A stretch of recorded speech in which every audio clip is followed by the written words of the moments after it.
की 12वीं कक्षा योग दर्शन के प्रथम पाठ का 9वां सूत्र और 10वां सूत्र हमने कल देखा था।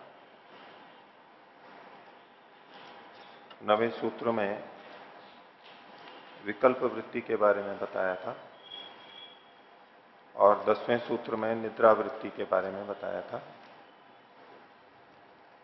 निद्रा वृत्ति के बारे में भाष्यकार ने जो लिखा है उसको अभी हम आगे देखेंगे। कल के पाठ में से किन्हीं को कुछ पूछना है तो पूछ सकते हैं। कुछ ओम आचार्य, शब्द ज्ञानानुपातो वस्तु शून्य विकल्प, इस सूत्र में जो सबसे अंतिम वाक्य है, अंतिम से दूसरा वाक्य, तथा अनुत्पत्ति धर्मा पुरुष इति उत्पत्ति धर्म से अभाव मात्रम अवगम्यते न पुरुषान्वयी धर्म, उस वाक्य को। अच्छा, तो ये विकल्प वृत्ति का ही एक उदाहरण और दिया। प्रतिषिद्ध वस्तु धर्म जो पीछे कहा था उसी शैली में ये कह रहे हैं कि अन्य लौकिक चीजें जो कार्य जगत है उसमें उत्पत्ति धर्म देखा जाता है, उत्पन्न होने का धर्म देखा जाता है, वो बनती है। तो तथा अनुत्पत्ति धर्मा पुरुष, या अनुत्पत्ति का मतलब है उसका निर्माण नहीं होता, वो कार्य नहीं है। एक उत्पत्ति हम लोक में बोलते हैं जन्म लेने को, कि आत्मा जन्म लेता है तो हम कहते हैं कि ये इसकी उत्पत्ति हुई, जन्म हुआ, इसकी मृत्यु हुई, इसका नाश हो गया इत्यादि जो हम कथन करते हैं वो शरीर से जुड़ा हुआ कथन है, आत्मा से जुड़ा हुआ नहीं है। यहां जो ये कथन है स्वयं आत्मा के संदर्भ में है। तो आत्मा अनुत्पत्ति धर्मा है, इसका मतलब वो नित्य है, उसमें उत्पत्ति नहीं, उसकी उत्पत्ति नहीं होती है। जन्म जो लेते हैं वो एक अलग चीज है, जन्म को उत्पत्ति नहीं बोलेंगे। लौकिक चीजों में जन्म और उत्पत्ति एक ही चीज मान सकते हैं कि घड़े की उत्पत्ति हुई, घड़ा बनाया, यही घड़े का जन्म है, और जो घड़ा टूट गया, नष्ट हो गया, ये उसकी मृत्यु है एक ढंग से। तो उत्पत्ति और जन्म को हम एक जैसा भी प्रयोग कर सकते हैं कहीं, लेकिन आत्मा के संदर्भ में जन्म का मतलब है शरीर को धारण करना, शरीर के साथ में संयुक्त होना आत्मा का, और उत्पत्ति का मतलब है उसका निर्माण होना, पहले वो नहीं था और अब आ गया है। तो ऐसा आत्मा के साथ में नहीं होता है। तो अनुत्पत्ति धर्मा पुरुष है, पुरुष किस धर्म वाला है? अनुत्पत्ति धर्म वाला है। अब इस वाक्य में हम देखेंगे कि आत्मा के एक धर्म को बताया गया है, धर्म यानी गुण, और वो कौन सा धर्म है? अनुत्पत्ति। अनुत्पत्ति ये धर्म वाला पुरुष आत्मा होता है। तो अनुत्पत्ति शब्द से जो हमें बोध हो रहा है उसको हम एक नए गुण की तरह से देख रहे हैं, धर्म की तरह से देख रहे हैं। वाक्य प्रयोग हो रहा है और हम समझ भी रहे हैं, शब्द ज्ञानानुपाती वृत्ति उठ रही है, ज्ञान हो रहा है, लेकिन वास्तव में अनुत्पत्ति नाम का कोई धर्म होता ही नहीं है। उत्पत्ति होना ये तो एक धर्म है। अनुत्पत्ति में क्या कहा जा रहा है कि जिसकी उत्पत्ति नहीं होती, उत्पत्ति का न होना अनुत्पत्ति है। ये कोई सकारात्मक धर्म नहीं है, वास्तव में कोई अपने आप में धर्म नहीं है ना। आप उसको नित्य कह सकते हैं, उसको अनंत में भी अंत का निषेध किया गया। तो ये जो निषेध करते हुए कथन होता है वो अपने आप में एक गुण नहीं होता है, किसी का निषेध मात्र होता है कि ये गुण जो दूसरी जगह है, यानी उत्पत्ति धर्म हम अन्य जगह देखते हैं, अन्य वस्तुओं में उत्पत्ति धर्म में दिखाई देता है, उसका केवल निषेध किया जा रहा है। आत्मा का कोई अपना विशेष धर्म नहीं है ये अनुत्पत्ति। अब ये भाषा की दृष्टि से थोड़ा सा देखना होगा, नहीं तो हमें लगेगा ये बड़ा विचित्र है, बड़ा अटपटा है, अटपटा कथन है ये, ऐसे कैसे ये बोल रहे हैं। क्योंकि हम अनुत्पत्ति को भी एक धर्म के रूप में, एक गुण के रूप में ही देखते हैं। जैसे परमात्मा के लिए हम बोलते हैं अजर, अमर, अभय इत्यादि, हम इन सब शब्दों को बोलते हुए किसी एक अर्थ गुण को परमात्मा में या आत्मा में देखते हैं कि भाई ये गुण है कुछ विशेष, जबकि ये शब्द के महात्म्य से ज्ञान तो हो रहा है, लेकिन वास्तव में उस नाम का कोई गुण नहीं है। किसी गुण का अभाव बताया जा रहा है, किसी धर्म का अभाव बताया जा रहा है, इसलिए ये विकल्प वृत्ति है। तो अनुत्पत्ति धर्मा पुरुष है, उत्पत्ति धर्म से अभाव मात्रम अवगम्यते। उत्पत्ति धर्म का अभाव, उत्पत्ति धर्म कहीं और है और उसका अभाव यहां पर बताया जा रहा है, यही गम्य हो रहा है, ज्ञात हो रहा है। न पुरुषान्वयी धर्म, पुरुष में रहने वाला कोई विशिष्ट धर्म नहीं हो रहा है। जैसे कि चैतन्य हम कहें, ये भी विकल्प वृत्ति है एक तरह से, लेकिन चेतनता उसमें है। या तो हम कहें कि अणु स्वरूप है, आत्मा अणु है, ये अणु जो उसका परिमाण है ये पुरुषान्वयी धर्म है। सुख और दुख ये कैसे गुण है? पुरुषान्वयी है, पुरुष में रहने वाले हैं, चेतन में आत्मा में रहने वाले गुण हैं। लेकिन अनुत्पत्ति इस तरह का कोई विशेष धर्म आत्मा में नहीं रहता है, लेकिन फिर भी ज्ञान हो रहा है और हम समझ भी रहे हैं कि क्या तात्पर्य है अनुत्पत्ति धर्म का। तो ये गुण का निषेध किया गया है। तो इस तरह के जो वाक्य होते हैं, शब्द होते हैं, ये विकल्प वृत्ति में कहलाते हैं। अब इसको हम ना तो पूरी तरह प्रमाण कह सकते, क्योंकि झूका तो है नहीं, है वस्तु शून्य तो है, जो धर्म ही नहीं है इस तरह का। लेकिन इसको हम विपर्य भी नहीं कह सकते, झूठा भी नहीं है उस तरह से। तो न प्रमाणापुरोही और न विपर्योपारोही, तो इन दोनों से अलग चीज है, इसको विकल्प वृत्ति के अंतर्गत लिया। बोलिए, और पूछना है? बोलो। आचार्य जी, इसी में जो दूसरी पंक्ति है, वस्तु शून्यत्वे भी शब्द ज्ञान माहात्म्य निबंधन होते, तो ये जो शब्द ज्ञान महात्मा निबंधन, ये पूरा एक वाक्य है या शब्द ज्ञान अलग और महात्म्य निबंधन अलग है?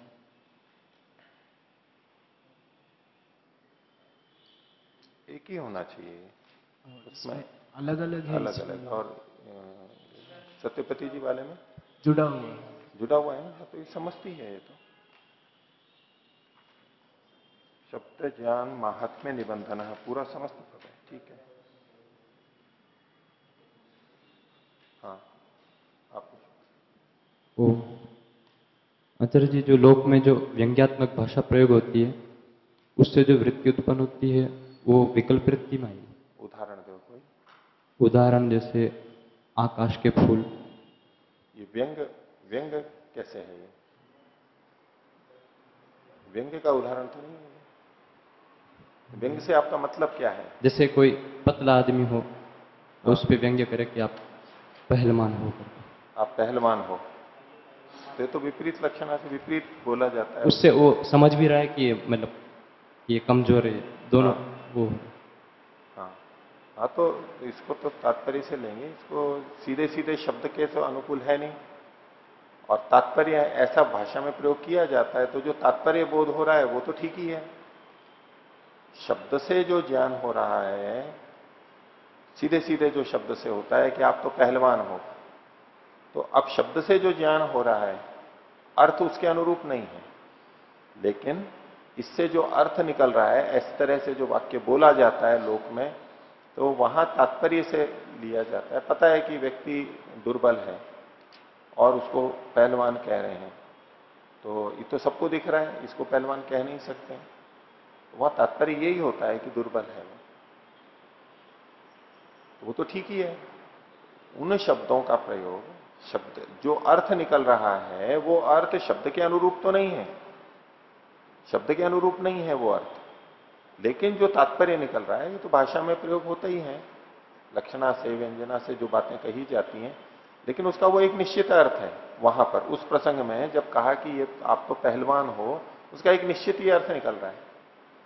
पहलवान की तरह पहलवान है, ये उसका अर्थ ही नहीं निकल रहा है, क्योंकि वहां घट नहीं रहा है। तो हमें पता है कि ये विपरीत बोल रहा है, तो उसका जो अर्थ निकलेगा वो ठीक है। और वो व्यक्ति दुबला भी है, कमजोर है, और कमजोरी अर्थ वहां से निकल रहा है, तो सत्य है इसमें।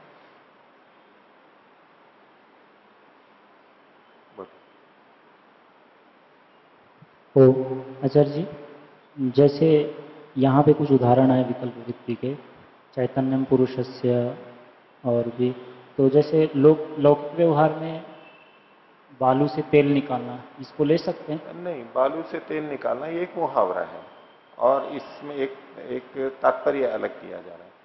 बालू से तेल निकालना, वास्तव में बालू से तेल निकलता नहीं है, इस दृष्टि से ये असंभव है।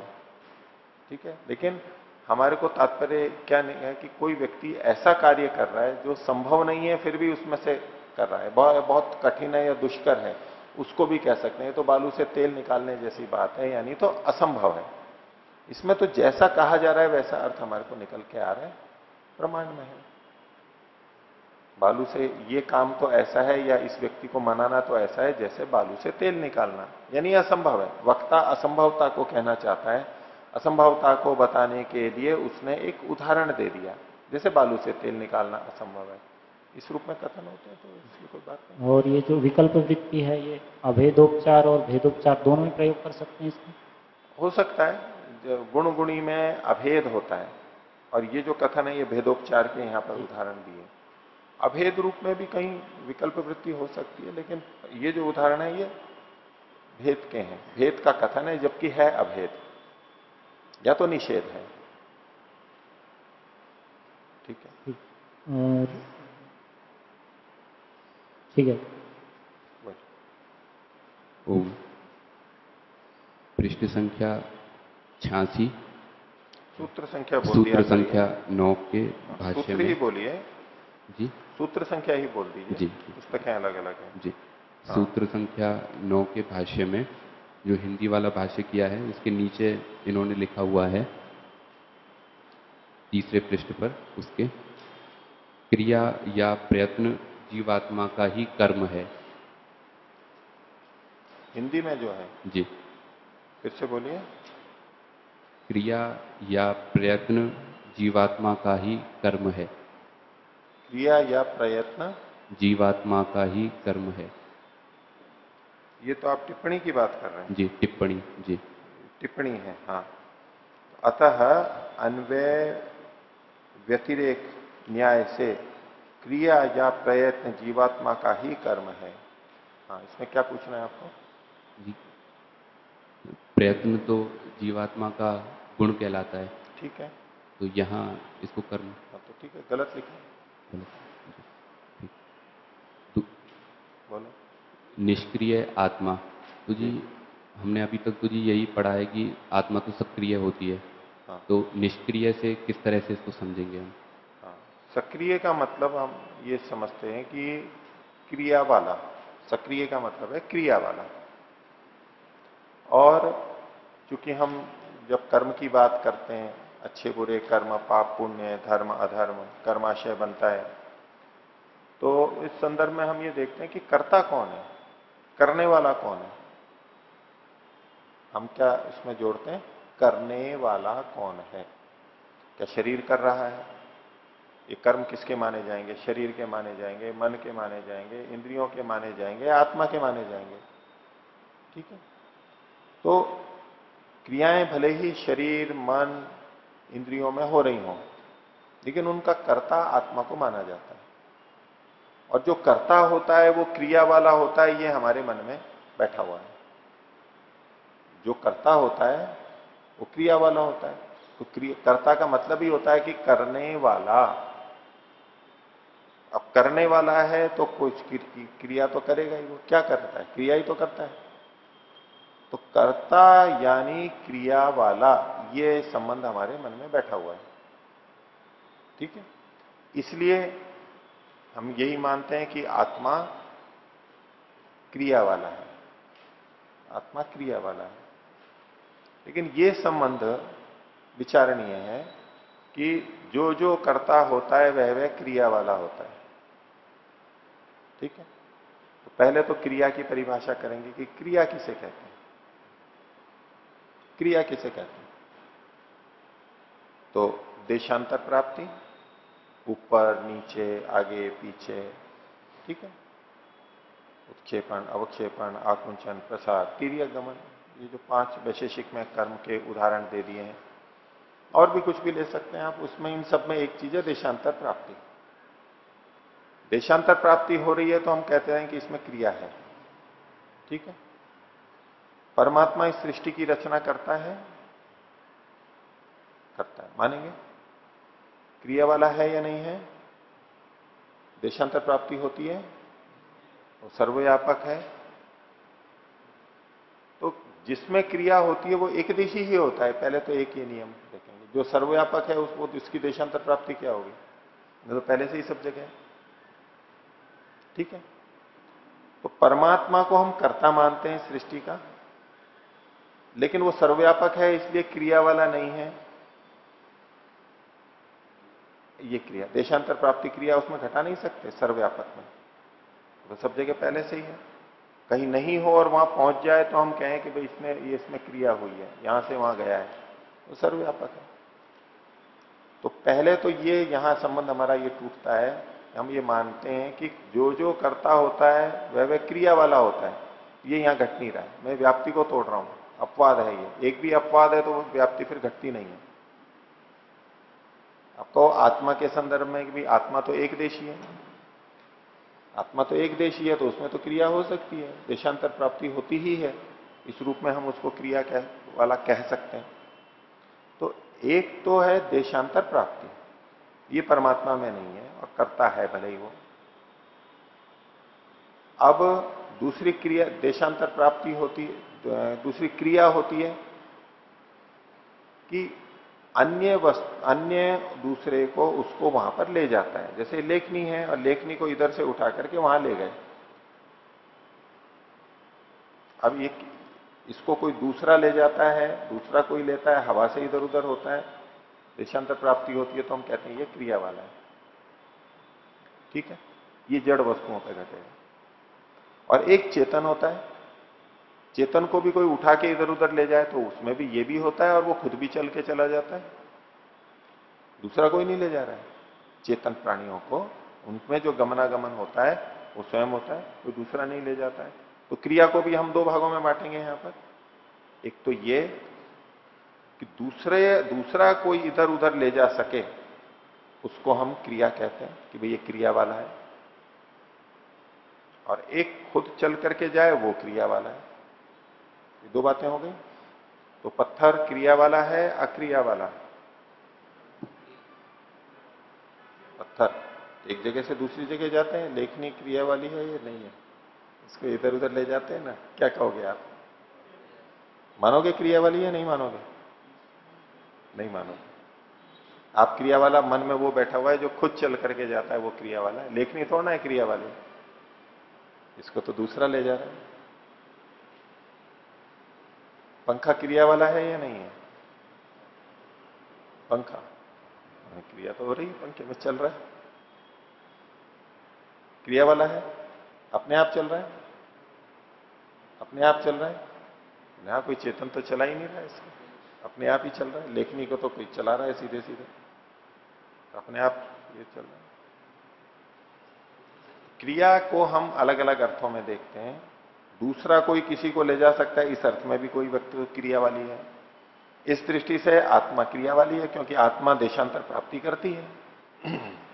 हम जब एक जगह से दूसरी जगह जाते हैं, उठते हैं, बैठते हैं, इतनी सारी गतिविधियां करते हैं, तो शरीर के साथ साथ आत्मा भी जाती है इस रूप में, तो उसमें क्रिया है। ऐसी क्रिया परमात्मा में नहीं है लेकिन आत्मा में है। हो गया। एक है कि हम खुद चल करके जाते हैं, वो क्रिया। तो अब जब ये शरीर है जिसको हम कहते हैं ये खुद चल करके जा रहा है प्राणियों का, अब इसको हम कहते हैं कि ये सक्रिय है, अपने आप जा रहा है। ये दूसरी वाली क्रिया ली है हमने, अपने आप चलने वाली। अब इसमें भी अगर हम विवेचना करेंगे कि कौन चल रहा है, शरीर चल रहा है, इंद्रियां चल रही हैं, आत्मा चल रही है, कौन चल रहा है? तो यूं देशांतर प्राप्ति तो सबकी हो रही है। चलाने वाला आत्मा है क्योंकि वो चेतन है, ये भी ठीक बात है। लेकिन आत्मा में अपने आप में कोई क्रिया नहीं होती है। आत्मा ने कुछ किया, क्रिया की और उससे मन में क्रिया हुई और उससे शरीर में क्रिया हुई, ऐसा नहीं होता। अब गाड़ी या स्कूटर मोटरसाइकिल चल रही है, हम क्या कहेंगे किसमें क्रिया हो रही है? उस पर चालक भी बैठा हुआ है और गाड़ी चल रही है, किसमें क्रिया हो रही है? कौन सक्रिय है, क्रियावान है? कहते दोनों ही क्रियावान है। वाहन भी चल रहा है और मनुष्य भी चल रहा है, दोनों चल रहे हैं। अब वहां विवेचना करेंगे कि ये जो इतनी दूरी तय की, मान लो 150 किलोमीटर की दूरी तय की, ये किसने की? कौन चल के आई? गाड़ी चल के आई या व्यक्ति चल करके आया? वैसे तो क्रिया दोनों में है, देशांतर प्राप्ति तो दोनों में हो रही है। गाड़ी चल रही है तो बैठा हुआ मनुष्य भी चल रहा है, लेकिन व्यक्ति तो बैठा हुआ है। मैं कहा कि आप बहुत दूर से चल के आए हो 50 किलोमीटर, बोले मैं क्या चल के आया, मैं तो बैठा था। चल तो गाड़ी रही थी। तो जिसमें ऐसी क्रिया हो रही है सीधी सीधी, गाड़ी चल रही थी, अब गाड़ी को कोई चलाने वाला था तो किसमें क्रिया हो रही थी? हम कहें चालक में क्रिया हो रही थी। चालक क्रिया कर रहे हैं, चालक में वो क्रिया नहीं हो रही थी जो गाड़ी में हो रही है। चालक तो बस कुछ दबा रहा था, कुछ रोक रहा था, कुछ मोड़ रहा था, यही तो कर रहा था। देशांतर प्राप्ति जो हो रही है गाड़ी की, उस क्रिया को वो चालक नहीं कर रहा था, चालक कुछ और कर रहा था। अगर उसके ब्रेक लगा के या रोक करके या बिना चलाए चालक उन सबको करता रहे गति देने के लिए, उसको भी दबाता रहे, गाड़ी इसको भी मोड़ता रहे, तो गाड़ी चलेगी? नहीं चल सकती। उतने से नहीं चलती है। उस गाड़ी में ही कुछ क्रिया हो रही थी जिससे वो गाड़ी चल पा रही है। हाँ, चालक निमित्त बन रहा है, चालक ने कुछ गतिविधियां की हैं जिससे वो गाड़ी चल रही है, व्यवस्था है वो। लेकिन देशांतर प्राप्ति गाड़ी की हुई है, चालक की क्रिया से नहीं हुई है। वो चालक भी पहुंच गया है वहां पर, वो देशांतर प्राप्ति है, लेकिन क्रिया जो है एक जगह से दूसरी जगह जाना, वो जो सक्रियता वाली है, वो चालक में तो नहीं हुई। चालक में कुछ और हुआ है, तो गाड़ी के अंदर हुई। यहां तक बात समझ में आई? अब शरीर के लिए देखिए, इस शरीर में जो हम उठते बैठते चलते फिरते हैं, ये सब किसके अंदर हो रहा है? इस शरीर में हो रहा है, इंद्रियों में हो रहा है। ये वाहन की तरह से हो गया, और अंदर आत्मा बैठा है चालक की तरह से। लेकिन आत्मा गाड़ी के चालक की तरह भी क्या कर रहा है? अंदर क्या क्रिया की उसने? उसने केवल इच्छा की। इच्छा उसका गुण है। प्रयत्न किया, प्रयत्न भी गुण है, जो आप टिप्पणी का पूछ रहे थे। वैशेषिक में प्रयत्न को गुणों में लिखा है, कर्म में नहीं लिखा है। लोक में हम प्रयत्न मतलब क्रिया समझते हैं, लेकिन आत्मा के संदर्भ में जो प्रयत्न है वो गुण है, कर्म नहीं है। पदार्थों में जो द्रव्य गुण और कर्म है, तो प्रयत्न गुण में आता है, कर्म में नहीं आता है। वैशेषिक दर्शन में प्रयत्न को गुणों में गिना हुआ है। अब लोक के अनुसार करेंगे तो वही होगा जो यहां टिप्पणी में लिखा हुआ है, वो प्रयत्न को भी क्रिया ही मान रहे हैं। शास्त्रीय दृष्टि से करेंगे, और चूंकि हम ये शास्त्रीय बात को समझ रहे हैं तो शास्त्र का आधार ही लेना होगा। लौकिक प्रचलित अर्थों को लेके करेंगे तो उलझे हुए रहेंगे, वहां समाधान नहीं आएगा। तो प्रयत्न एक गुण है। तो आत्मा ने को ज्ञान हुआ, उसने इच्छा की, अनिच्छा की, सुख दुख हुआ, प्रयत्न किया, बस इतना ही तो किया। वो भी किया नहीं है कुछ, वो गुण है बस उसके। अब आगे कैसे होता है तो पीछे हम देख करके आ रहे हैं, व्यास भाष्य में जो लिखा था। चित्त कैसा है? सन्निधि मात्र से उपकार करने वाला। आत्मा का प्रयत्न हुआ, इच्छा हुई, ये जो इतने मात्र से वो उपकार करने लगता है, उसमें क्रियाशीलता आ जाती है, मन क्रियाशील हो जाता है। आत्मा उसको क्रियाशील करती है, धक्का देती है, ऐसा नहीं है। गाड़ी चलाने वाला तो फिर भी कुछ प्रयत्न लगाता है, उसकी कुछ ऊर्जा खर्च होती है, कुछ ना कुछ होती है। रेल चला रहा है, गाड़ी कुछ भी चला रहा है, कुछ ना कुछ ऊर्जा खर्च होती है उसकी, और कुछ ना कुछ क्रिया भी होती है। लेकिन आत्मा के संदर्भ में कि आत्मा ऐसा क्या करता है कि मन के अंदर प्रेरणा हो जाती है? क्योंकि हम किसी ठेले को उसको धक्का देंगे तो वो आगे सरकेगा, तो हमारी ताकत तो लगेगी ना, कुछ ताकत लगेगी, खर्च होगी। तो आत्मा की ऐसी कौन सी ताकत है जो उसने लगाई और वहां पर खर्च हुई? क्या हुआ? वो कुछ नहीं है वहां पर। वो मन तो सन्निधि मात्र से उपकार करता है। अब मन सत्वर स्तंभ से बना हुआ है, रजोगुण है, उसमें क्रियाशीलता है, इंद्रियों में होगी, शरीर में होगी। ये जो बाहर हमको क्रियाएं दिखाई दे रही हैं, जो हम उठते बैठते खाते पीते हैं, ये क्रियाएं प्रकृति की हैं, ये प्रकृति में हो रही हैं। सूर्य घूम रहा है, प्रकृति हो रहा है। पृथ्वी घूम रही है, ये प्रकृति में हो रहा है। प्रकृति की अपनी शक्ति है, प्रकृति में क्रियाशीलता है। परमात्मा ने उसको व्यवस्थित किया है बस। जैसे सूर्य तप रहा है एक दृष्टि से परमात्मा तपा रहा है, उसको ऊष्मा दे रहा है, गर्मी दे रहा है, प्रकाश दे रहा है। ये परमात्मा का नहीं है प्रकाश ऊष्मा, ये जड़ वस्तु का ही है, सूर्य का ही है, प्रकृति का है। ऐसे ही ये जो क्रियाएं हैं ये प्रकृति की।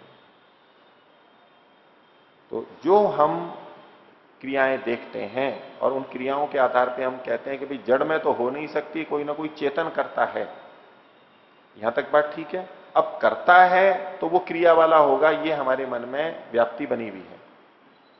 जो करता है वो क्रिया वाला है। इसलिए जब आत्मा को निष्क्रिय कहा जाता है तो हमारे को आपत्ति होती है कि ये कैसे। लेकिन आत्मा अपने आप में निष्क्रिय है। वो इंद्रियां शरीर कुछ नहीं होंगे तो वो कुछ भी नहीं कर सकता, इधर उधर भी कुछ नहीं कर सकता, थोड़ा सा भी रत्ती भर भी आगे नहीं खिसक सकता, पलट नहीं सकता अपने आप। या तो परमात्मा की व्यवस्था से जाएगा या तो इंद्रियां शरीर आदि होंगे तो उसके अनुसार उसमें स्थितियां बनेंगी। अपने आप वो नहीं कर सकता कुछ, इस रूप में वो निष्क्रिय है। और जब हम ये कहते हैं कि मैंने किया, ये कथन है, क्योंकि हम चेतन हैं इसलिए चेतन को ही कर्ता माना जाता है, चेतन ही कर्म फल का भागी बनता है। इतने तक बिल्कुल ठीक है। अब हम इतने कार्य करते हैं, इतने वर्ष हो गए हमारे को कार्य करते, जिसकी जितनी आयु है, एक दिन में सैकड़ों हजारों कार्य कर लेते हैं हम छोटे मोटे। थोड़ा सा बताएंगे कि हमने क्या किया था। हम आत्मा है ना, हम करता है, क्रिया वाले हैं, हमने क्या किया था कि जो ये शरीर में और ये गतिविधियां हुई, हमने क्या किया था, बताएं कोई क्या किया था। याद कीजिए कि क्या किया था आपने। आप चल के यहां कक्षा तक आए, अपने अपने कक्ष से, आपने क्या किया था, कौन सी क्रिया की थी आपने, हैं? आत्मा के स्तर पर देखना, ये मत कहना कि पैर आगे बढ़ाया, पैर आगे बढ़ाया, मैं उठा, पैर बढ़ाया, चलते चलते आ गया, ये तो शरीर में हो रहा है। आत्मा के स्तर पर बताइए, आत्मा ने कौन सी क्रिया की। संकल्प, संकल्प तो क्रिया नहीं होती है, संकल्प को क्रिया नहीं कहते हैं। क्रिया मतलब इच्छा, इच्छा भी क्रिया नहीं है, इच्छा गुण है, प्रयत्न भी गुण है, क्रिया नहीं है। किया क्या हमने, क्रिया क्या की, बताइए। जिंदगी भर हम कर रहे हैं इन सब क्रियाओं को, हम सोच रहे हैं हम कर रहे हैं, लेकिन हमने किया क्या है, बताइए। सब आत्माएं हैं, अपने अपना अनुभव बताइए, क्या किया है, हैं?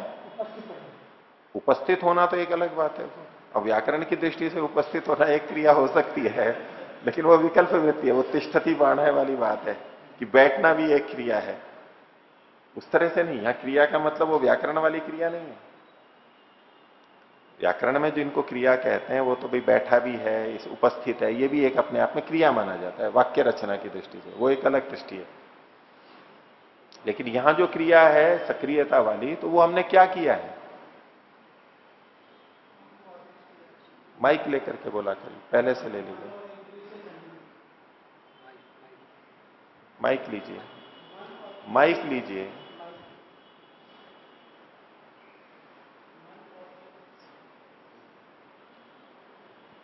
मन और इंद्रिय से सन्निधि, सन्निधि है, तो सन्निधि तो पहले से भी थी। जब हम कमरे में बैठे थे तब भी सन्निधि थी, चल के आए तब भी सन्निधि थी। हुआ क्या वहां पर, सन्निधि तो थी ही। मन और इंद्रियों से सन्निधि तो जब से हमने जन्म लिया है, शरीर मिला है, तब से ही है। अभी क्या विशेष किया था हमने, सन्निधि तो थी। और सन्निधि अपने आप में कोई क्रिया नहीं होती है, सन्निधि बनी। सन्निधि मतलब संयोग। अब संयोग के लिए कोई क्रिया हुई हो तो कह सकते हैं भाई ये इधर से आया तो संयोग हुआ, ये इधर से आया तो संयोग हुआ, या दोनों आए तो संयोग हुआ, कई तरह से हो सकता है। लेकिन सन्निधि मतलब वो तो पास में है पहले से। अब सन्निधि, अभी बोले सन्निधि है, ये अपने आप में कोई क्रिया नहीं है, वो तो है, रखा हुआ है वहां पर। बोलिए। चित्त को आदेश दिया, चलो। आदेश दिया, क्या आदेश दिया, चलो, ऐसा चलो। आपको पता है कहां है चित्त, ये तो शाब्दिक रूप से बोल रहे हैं, आपने सुन रखा है, इतने वर्ष हो गए कि मन, आत्मा मन को, चित्त को आदेश देता है, चित्त इंद्रियों को देते हैं, इंद्रिय शरीर को दे रखा है। आपने जो सुना है वो करे, आप अपनी अनुभूति से बताइए कि आपको पता है कि चित्त यहां पर है और मैं चित्त को आदेश दे रहा हूं, जैसे हम परस्पर एक दूसरे को आदेश दे देते हैं, सेवक को आदेश दे देते हैं कि भाई ये काम करो, हमें पता है कि मैं यहां हूं, ये यहां है और मैं इसको आदेश दे रहा हूं।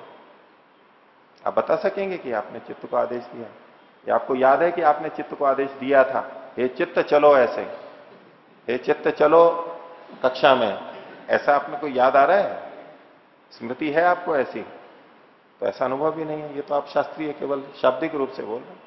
क्रिया क्या है ये बताइए, सोचिए, क्योंकि नहीं उसके बिना ये समझ में नहीं आएगा। ये लिखा हुआ है निष्क्रिय, आप कहेंगे नहीं जी आत्मा तो सक्रिय होता है, आत्मा तो क्रिया वाला होता है, क्योंकि सुन रखा है वही आरोप है। आप अनुभव से बताइए ना, कोई क्रिया हो तो बताइए। इतने लोग हैं जो क्रियावान मानते हैं, वो बताएं तो सही कि वो क्रिया का स्वरूप क्या है। और अगर नहीं बता पा रहे हैं तो मानना पड़ेगा कि आत्मा निष्क्रिय है। वही बात तो यहां कही जा रही है। बताइए, सोचिए, विचार कीजिए। हाँ, एक उपनिषद में ऐसा सुनने में आता है, आपके अनुभव की बात कर रहा हूं मैं अभी। अपरिचित विषय तो है नहीं। एक ही दिन में कितनी क्रियाएं कर लें, और जन्म से लेकर अब तक बहुत क्रियाएं कर चुके हैं, समझदार होने के बाद बहुत क्रियाएं कर चुके हैं। अभी समझदार हैं इस स्थिति में? शक्तिनंदन जी। आचार्य जी, अगर यदि ऐसी बात है तो आत्मा के बिना भी शरीर अपने आप क्रिया नहीं कर सकते, जिसके होने से जिसमें क्रिया होती है, जिसके ना होने से क्रिया नहीं होती, तो वो उसका कारण मान के फिर ठीक है, एक तर्क है, युक्ति इन्होंने लगाई कि बिना शरीर के, बिना आत्मा के शरीर क्रिया नहीं कर सकता। ठीक है, तो इसलिए हम ये मानेंगे कि आत्मा के कारण से क्रिया हो रही है। ठीक है, और शरीर नहीं हो तो आत्मा क्रिया कर सकती है? नहीं। जिसके होने से जो हो, जिसके ना होने से ना हो, इससे पता लगता है कि शरीर क्रिया वाला है। मैं आपको आपकी शैली में विपरीत भी बोल दूंगा इसका उत्तर। ये तो आप सोचोगे, लेकिन आपने जो कहा उसका उत्तर मैं दे रहा हूं। मेरे प्रश्न का उत्तर तो देना आप। ये तो दोनों तरफ लग जाएगा। आत्मा चली गई है, शरीर पड़ा है, उसमें गलन क्रिया होती है, गलता है, वो दुर्गंधित हो जाती है, और कोई इसको उठा के भी ले जाता है तो भी क्रिया होती है उसमें। उस तरह की क्रिया तो इसमें होती है, इस शरीर में भी, जिसमें आत्मा नहीं होती है। दूसरा कोई उठा के ले जाता है, दाह संस्कार कर देते हैं और कहीं डाल देते हैं, और आंतरिक क्रिया भी होती है। लेकिन हाँ, जो हम जिस तरह की बात कर रहे हैं कि वो स्वयं जो चल के जाता है, जो हम प्राणी के लिए देखते हैं, वो इसमें नहीं होता है, वो दोनों के होने पे होता है। लेकिन दोनों के होने में किसके होने से हो रहा है, इसका निर्धारक तत्व देखना पड़ेगा। आत्मा के होने से शरीर में क्रिया हो रही है, या शरीर के होने से आत्मा में क्रिया हो रही है? ये तो संयुक्त रूप में है। एक के न होने से दूसरे में किसी में भी क्रिया नहीं हो रही है। इतने मात्र से तो आप निर्धारक नहीं कर सकते।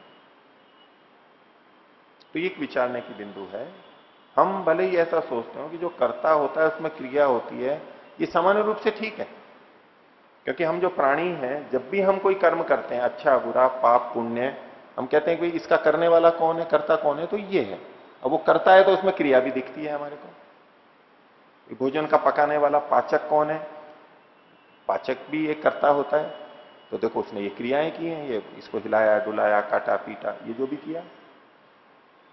तो जिसको हम कर्ता बोलते हैं उसमें क्रिया देखी जाती है। ये सामान्य रूप से हम व्यवहार में यही है, और वो उस जगह ठीक है, यही देखते हैं। और इतने तक हम सीमित रखेंगे और वहीं तक देखेंगे तो हमारे मन में संबंध बच जाता है। जो करता है तो वो तो क्रिया वाला हो गई। ऐसा कैसे हो सकता है कि करता है और क्रिया वाला नहीं है? तो क्रियाओं के भिन्न भिन्न रूप हैं, तीन तरह से उसको समझ सकते हैं। एक तो है कि वो वस्तु देशांतर प्राप्ति कर सकती है नहीं कर सकती है। दूसरा है कि वो स्वयं तो नहीं जा सकती, दूसरा कोई उसको ले जा सकता है। और तीसरा है कि ना तो वो स्वयं उसको कोई इधर उधर ले जा नहीं सकता, वो स्वयं भी इधर उधर नहीं जा सकती, लेकिन वो दूसरों को चला देती है, इधर से उधर कर देती है। ये भी एक दृष्टि से क्रिया वाला कहते हैं। तो परमात्मा को जब हम क्रिया वाला कहते हैं कि द्रव्य के में जो गुण वाला होता है, जिसमें क्रियाएं होती हैं, ये जब हम परिभाषा देखते हैं वैशेषिक वाली, तो परमात्मा में कौन सी घटेगी? जो दूसरों को चला देता है, इस रूप में वो क्रिया वाला है। वो स्वयं देशांतर प्राप्ति नहीं करता, कोई दूसरा उसको देशांतर प्राप्ति नहीं करा सकता, इस रूप में क्रिया नहीं है उसमें। लेकिन वो दूसरों को इधर उधर कर देता है, इस रूप में क्रिया है। ठीक है। और उसके अंदर क्रियाएं होती हैं, अन्य वस्तुएं, जैसे हम चल फिर रहे हैं तो परमात्मा के अंदर ही चल फिर रहे हैं। सारी वस्तुएं जितनी गतिविधियां कर रही हैं उसी में कर रही हैं। आकाश पे भी ये घटेगा। तो क्रिया वाला किस रूप में है ये अलग अलग तरीके से देखा जाता है। लेकिन मनुष्य के संदर्भ में जब हम ये जो चलन फिलन करते हैं, ये वास्तव में क्रिया आत्मा में नहीं शरीर में हो रही है, प्रकृति में हो रही है। प्रकृति क्रियावान है। आत्मा शरीर में रहता हुआ भी उसके कारण से क्रिया हो रही है, ये भी ठीक है। और शरीर में इधर उधर गति होती है तो आत्मा भी साथ ही साथ में जाता है, ये भी ठीक है। लेकिन फिर भी हम अपने आप में क्या क्रिया करते हैं उसका कोई उत्तर नहीं, इसलिए वो निष्क्रिय है। उसी बात को यहां पर कहा, निष्क्रिय पुरुष है। आगे भी आएगा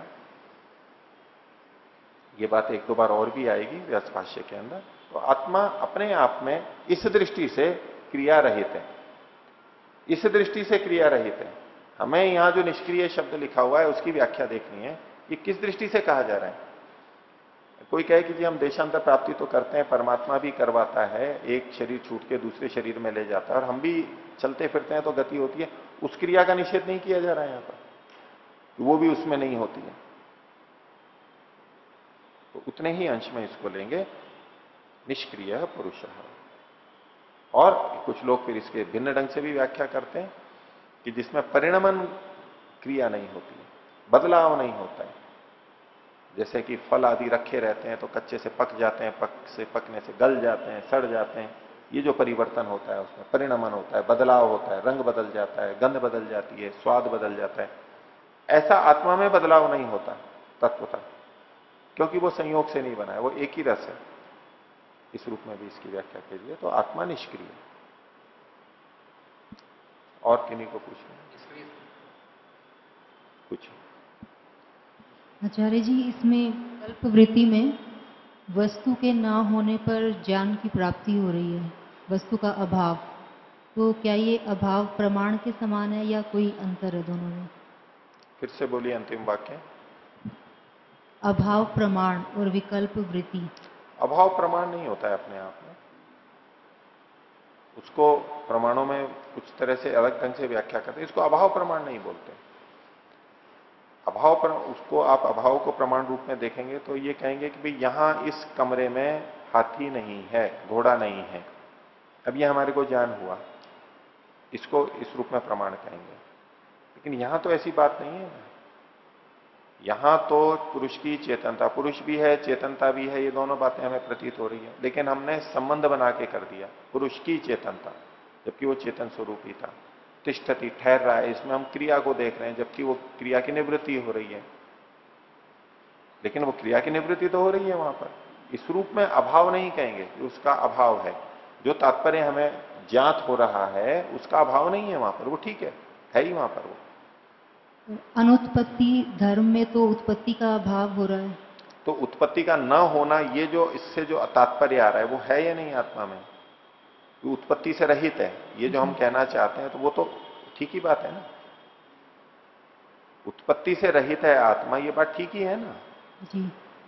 बस हाँ, हम जो अनुत्पत्ति को एक विशेष धर्म के रूप में देख रहे थे वो नहीं है, इतना सा निषेध किया जा रहा है।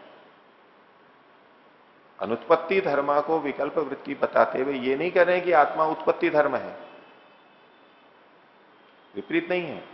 अनुत्पत्ति धर्म है, इसका मतलब उत्पत्ति, अनुत्पत्ति नाम का कोई विशेष धर्म नहीं है, लेकिन उत्पत्ति का अभाव जो कथन किया जा रहा है वो तो है ही वहां पर। उत्पत्ति धर्म का अभाव तो है ही, और वो हम ठीक जान ही रहे हैं, और ऐसा ही है आत्मा में, तो इसको अभाव नहीं कहेंगे। उत्पत्ति का अभाव देखा जा रहा है, लेकिन अनुत्पत्ति, ये जो उत्पत्ति का अभाव है, इतना जो हमें ज्ञान हो रहा है वो तो ठीक है, वो स्थिति है वहां पर। जहां निषेध कर रहे हैं उसको आप अभाव के रूप में लेना चाहे ले सकते हैं, लेकिन कथन इसमें विकल्प वृत्ति क्यों है, यहां हाथी नहीं है, इसको विकल्प वृत्ति नहीं कहेंगे, क्योंकि हाथी एक द्रव्य है और उसको सीधा सीधा निषेध किया जा रहा है। यहां अनुत्पत्ति धर्मा पुरुषः जब ये कथन होता है तो हम अनुत्पत्ति नाम के एक विशेष धर्म की परिकल्पना कर लेते हैं, जो कि वास्तव में वहां नहीं है। नया धर्म, कोई गुण, वहां केवल उत्पत्ति का निषेध किया जा रहा है। अगर अनुत्पत्ति धर्मा शब्द बोलते हुए उत्पत्ति धर्म का निषेध ही समझा जाए, इतना ही अर्थ लिया जाए, तो उसको विकल्प नहीं कहेंगे, वो तो ठीक है, अभाव कहा जा रहा है। लेकिन हम अनुत्पत्ति धर्मा ये एक नया गुण कल्पित करते हैं, इसको विकल्प वृत्ति कहा जा रहा है। सीधे कहें कि उत्पत्ति धर्म वाला नहीं है तो ठीक है। कुछ अच्छा जी, निष्क्रिय पुरुष के साथ अकर्ता जो आत्मा के लिए कहा जाता है वो एक ही बात हुई? अकर्ता तो नहीं, कर्ता तो है। कुछ लोग कहते हैं वैसे कि आत्मा कर्ता नहीं है, फिर भी उसको कर्ता मान लेते हैं। तो आत्मा निष्क्रिय है, लेकिन उसको कर्ता इसलिए माना जाता है क्योंकि वो चेतन है। चेतन का ही दायित्व होता है, चेतन का ही दायित्व होता है। जैसे किसी ने गाड़ी चलाते हुए किसी को टक्कर लगा दी, वो बोले जी गाड़ी चली गई, गाड़ी ने टक्कर मारी, मैंने थोड़ा ना मारी है। तो गाड़ी तो जड़ है, और जो चेतन है उसी का दायित्व बनता है। चेतन ही है, जड़ अपने आप में ऐसे नहीं जाता है, और जाता है तो उस पर कोई दोष नहीं लगता है। दोष तो पाप पुण्य तो चेतन का ही लगता है। तो आत्मा चूंकि चेतन है इसलिए उसको कर्ता कहा जाता है। आत्मा क्रियावान है इसलिए उसको कर्ता कहा जाता है, ये नहीं है। चेतनावान यतश्चात्मा ततः कर्ता निरुच्यते। और मन अचेतन होने से, क्रिया वाला होते हुए भी कर्ता नहीं कहा जाता। मन क्रिया वाला होते हुए भी चूंकि वो चेतन नहीं है इसलिए कर्ता नहीं कहा जाता, और आत्मा क्रिया वाला न होते हुए भी चेतन होने से कर्ता कहा जाता है। ठीक है। मन में, शरीर में, मन तो एक प्रतीक हो गया, इंद्रिय शरीर भी हम ले सकते हैं। वो क्रिया वाले होते हुए भी चेतन नहीं है इसलिए वो कर्ता नहीं कहे जाते, और आत्मा क्रिया रहित होते हुए भी चूंकि चेतन है इसलिए वो कर्ता कहा जाता है।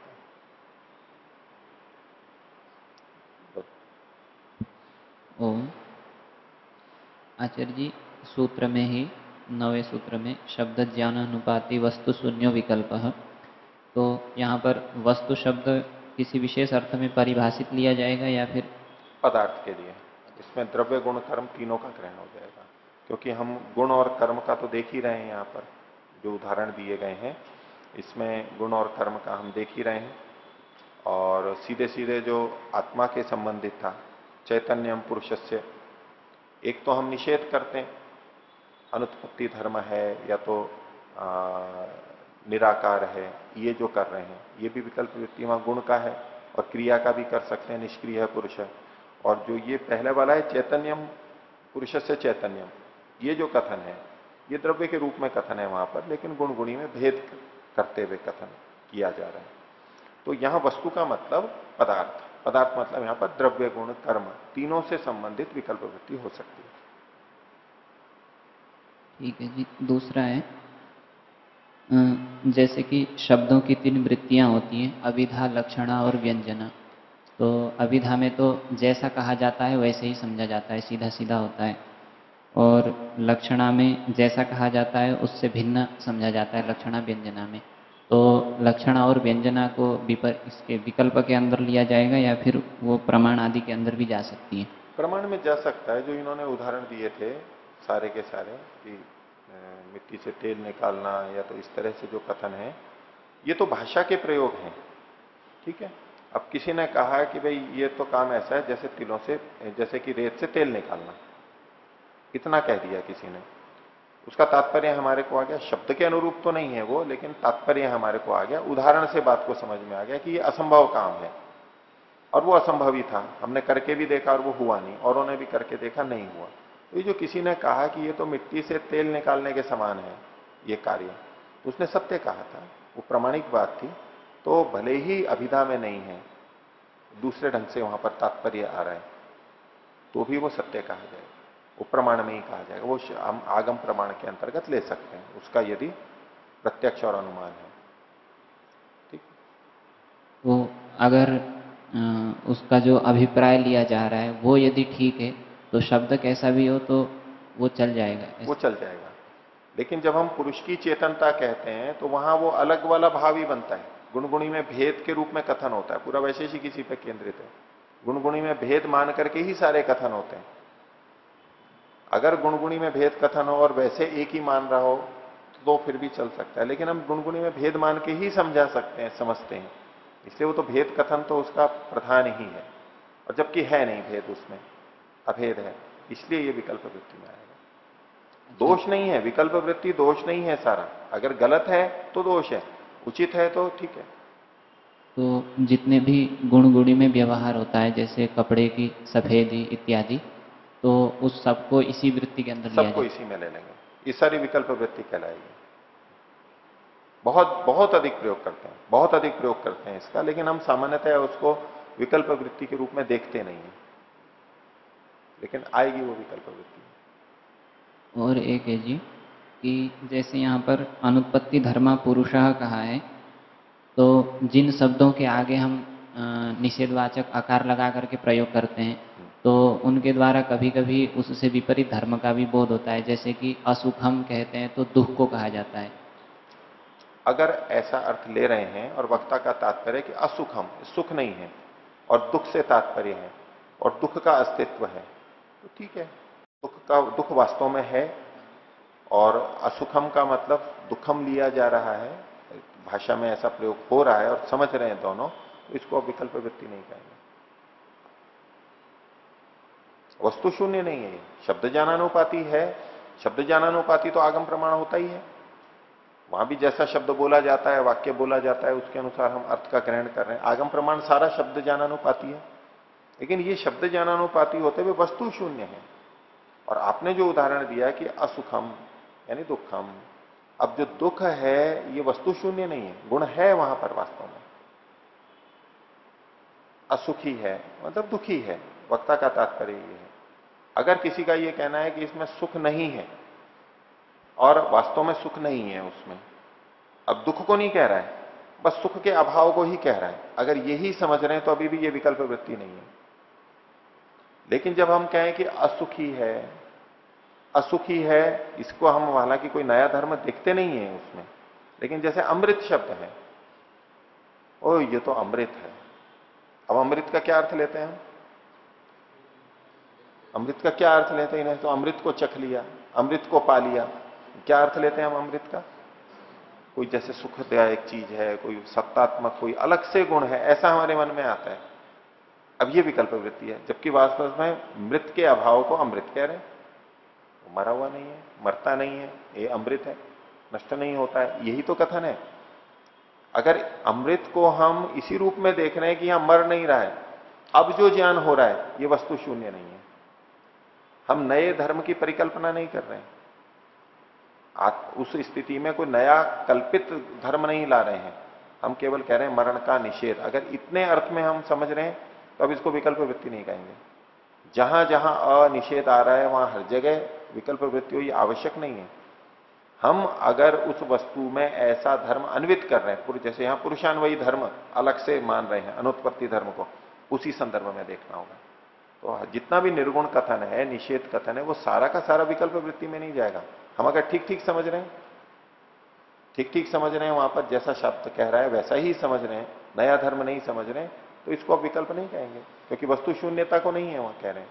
हम इतना कह रहे हैं कि यहां पर सुख नहीं है, सुख नहीं है, ये वास्तविकता है उस रूप में। तो प्रामाणिक बात है तो सीधे प्रमाण में चला जाएगा, शब्द प्रमाण में चला जाएगा।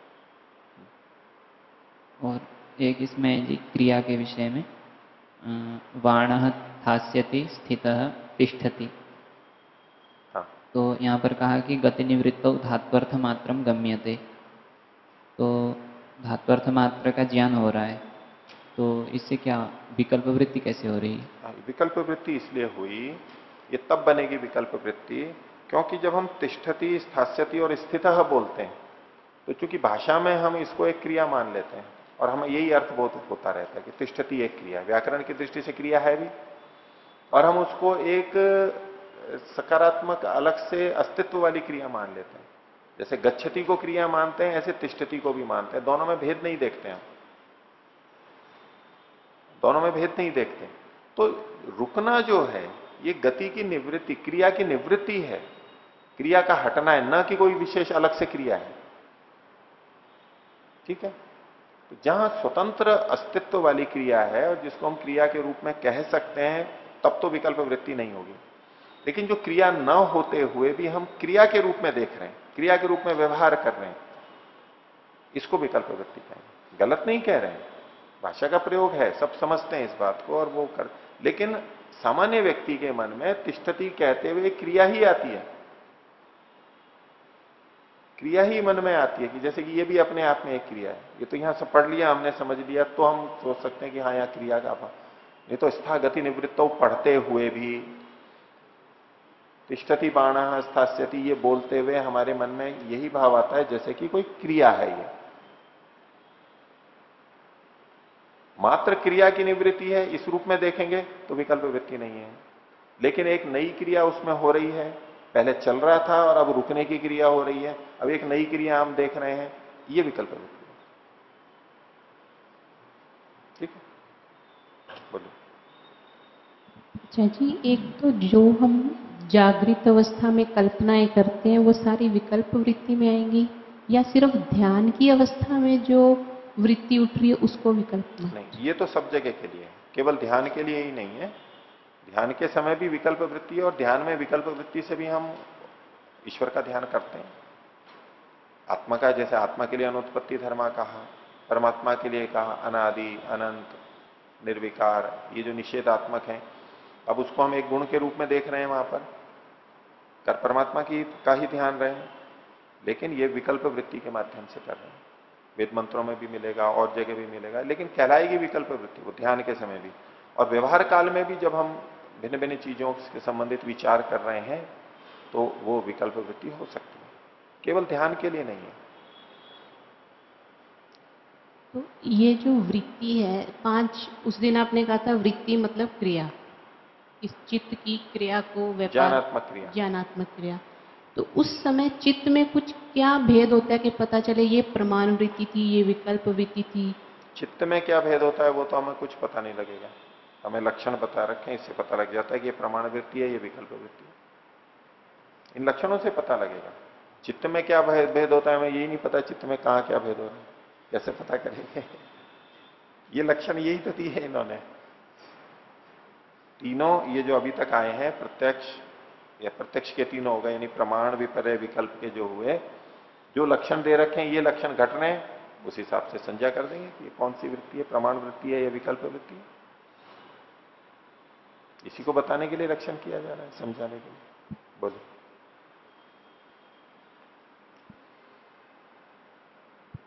कक्षा के प्रारंभ में आपने एक बात कही कि सुख दुख आत्मा के अंदर रहते हैं, आत्मा में रहते हैं, आत्मा अनुभव करता है।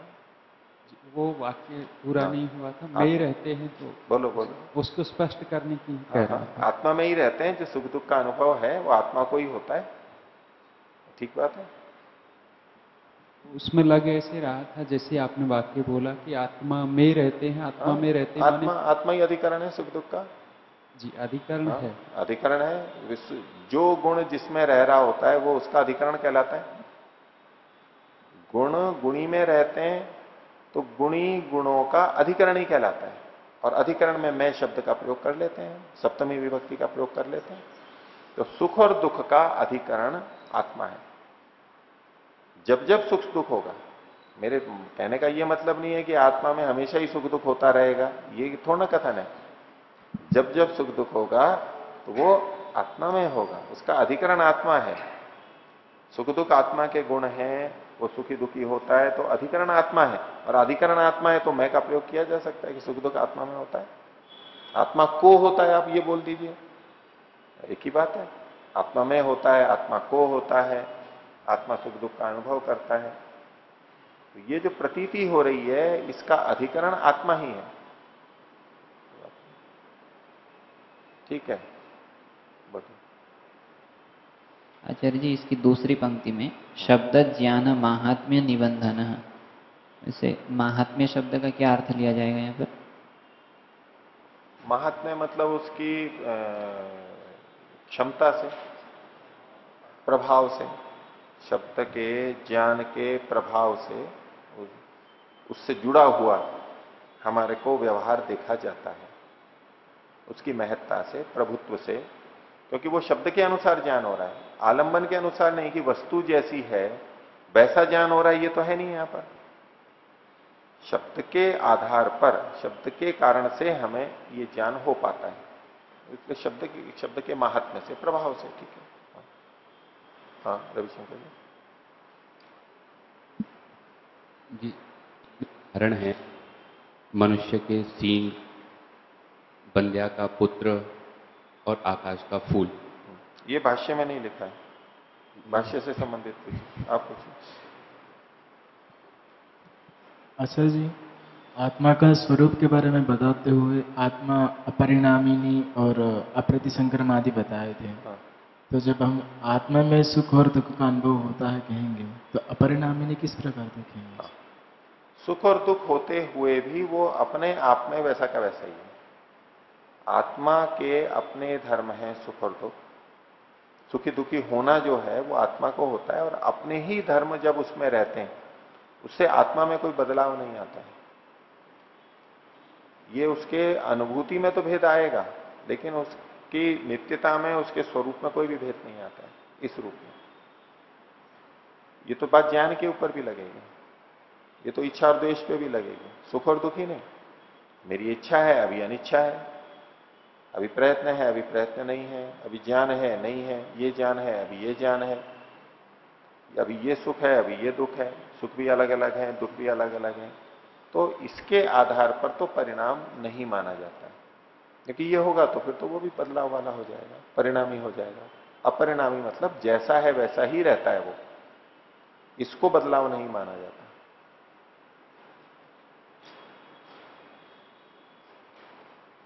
इसको बदलाव वाले प्रसंग में नहीं देखा जाता। बदलाव का मतलब कैसा होता है कि जैसे कि फल आदि में परिणमन हो जाता है, ठीक है, भिन्न रूप में आ जाते हैं।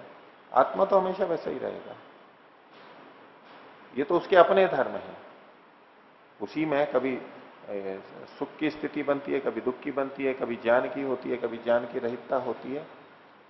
इसको परिणमन के रूप में नहीं लेते, नहीं तो वो भी परिणामी ही कहलाएगा। आप जो पूछ रहे हैं उस दृष्टि से वो फिर परिणामी कहलाएगा, लेकिन इसको उस वस्तु के जो अपने हैं उसको नहीं माना जाता है। उदयवीर जी ने ऐसा अभिप्राय रखा है। ठीक है, तो समय तो आपका हो गया।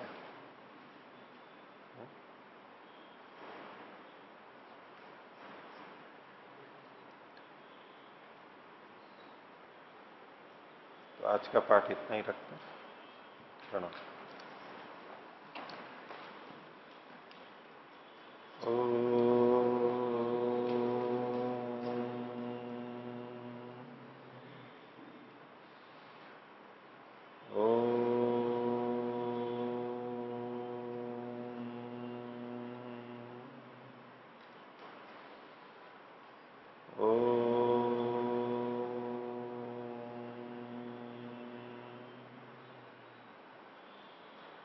सभी को सादर विवाद। ओम